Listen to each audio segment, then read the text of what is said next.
Hi everybody, welcome to my office, home office, not the shack. This is just a bit of fun really, but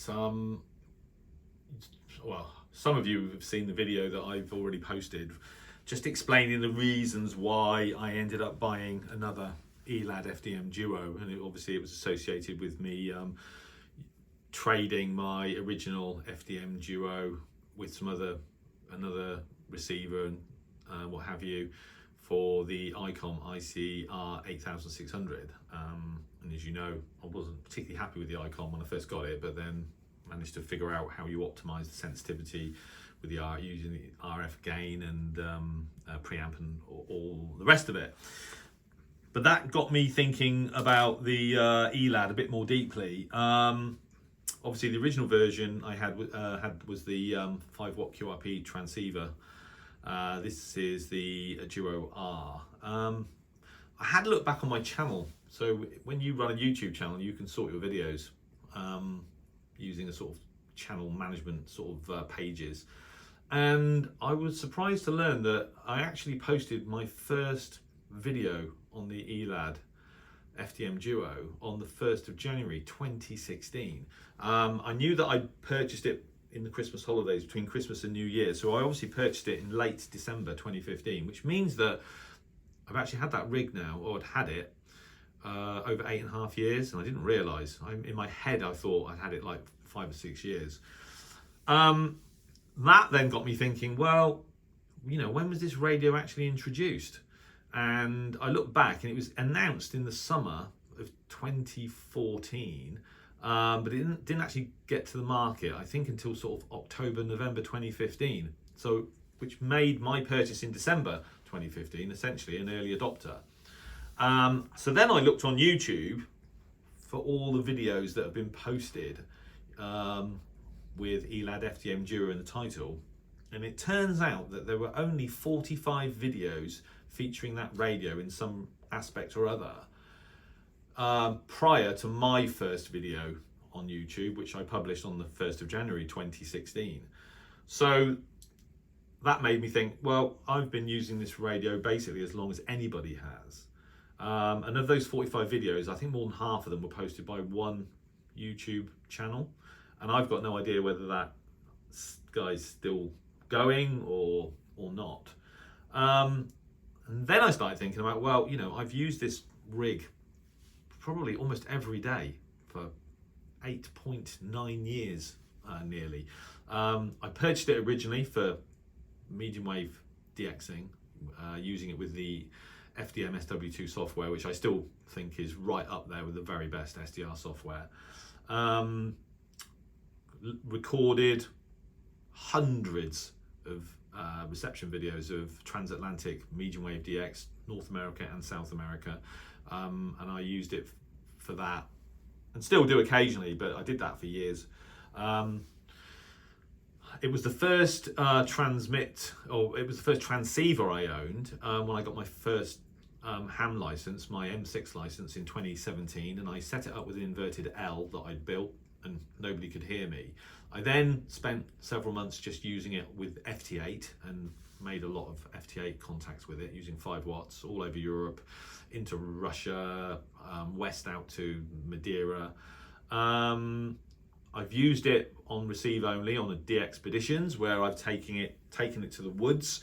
I can't remember if I've actually taken it into the woods, but I've certainly taken it to the car park by the woods and used it in the early hours of the morning, trying to copy medium wave DX, and made recordings. In fact, one night I used it actually one night with the 200-meter beverage that I built, well, a bog beverage on ground that I built and set up in the woods. So I used it for that. So I've used it for basically in every way. What I haven't done is transmit sideband on it very much at all. I've probably only done that a handful of times, but it was always the first radio that I switched on when I walked into the shack.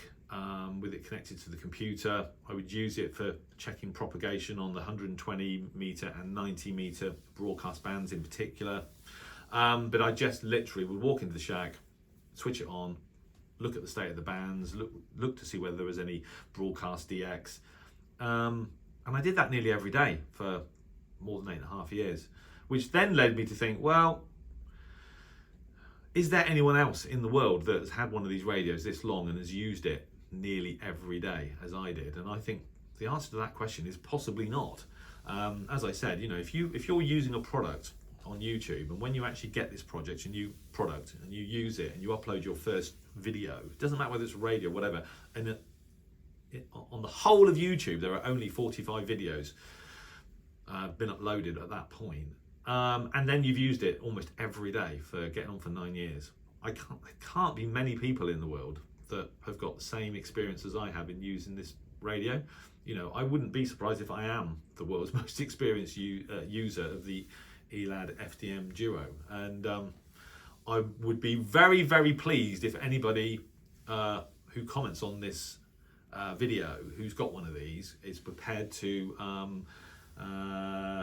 let me know their experience of using it. If anyone's prepared to counter what I'm saying and actually they've used it longer than I have, more often than I have, I'd be really interested to know, because right now I'm looking at it and I'm thinking I probably am the most experienced person outside of Elad themselves. Maybe I don't know whether they run these devices, you know, all the, you know, permanently, but outside of Elad, am I the world's most experienced user of this type of radio? Even FMD radio, fenu-radio.ch, you know, the renowned website for receiver testing, they did their review and published it on the 10th of December 2015. So they published their review around about the time I purchased mine. I think I purchased mine a couple of weeks later. I think mine was more towards the end of December, but I hadn't realised I'd owned it so long. And when I bought it from Martin Lynch, and they told me that this radio is bomb-proof, they never go wrong, and they were right about that, because it's been absolutely perfect. I've never had any issues with it whatsoever, yeah. So much so that when I part exchanged it for the Icon, which in my head was a superior radio, because let's be honest, it's more than twice as expensive. I know it's wider, you know, it goes to 3 gigahertz. The Elad goes to like 54 megahertz, I think, or yeah. It's not superior to Elad in terms of sensitivity, at least. On HF, it's definitely not. I think it might be as good as the Elad, but it's not superior.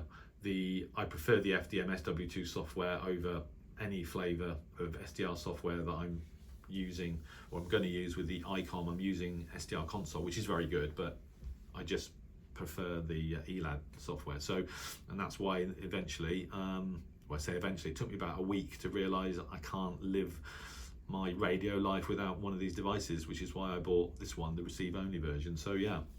So that's what I'm putting out there, that I think probably I am the most experienced user of the Elad FDM Duo, certainly on receive, and I'd be really interested to know if anybody out there would be prepared to counter my assumption that I'm making on that. So as I said, it's just a bit of fun really, but it just struck me that I was such an early adopter and I've used it nearly every day for such a long time, that is there anyone else out there that's as crazy as me about radio and has one of these? I don't know. I'd be really, really interested to hear from you. Anyway, thanks for watching. All the best, Sem 3.